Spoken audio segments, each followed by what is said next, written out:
af 10 børn bliver anbragt uden for hjemmet eller får støtte. Det kan være så enkle ting, som det lyder, men at børn, der ikke møder op i det rigtige overtøj, ikke har madpakker med, ikke kommer i institutionerne regelmæssigt.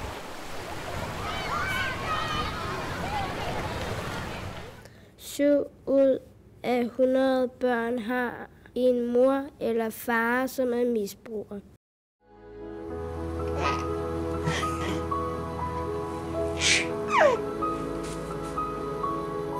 8 ud af 100 børn oplever vold mellem forældre.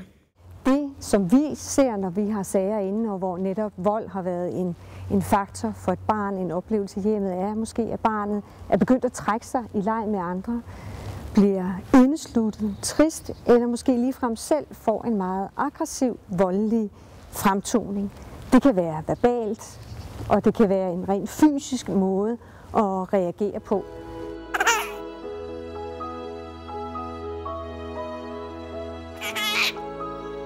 Et ud af 100 børn bliver udsat for incest.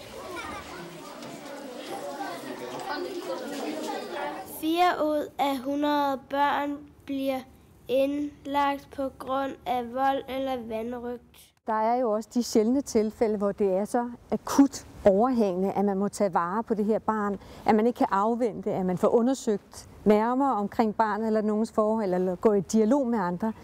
Og så er der en mulighed for at kontakte formanden for børn- og ungeudvalget, som der er i enhver kommune, eller Ankestyrelsen, der har samme mulighed for at træffe en afgørelse nu og her.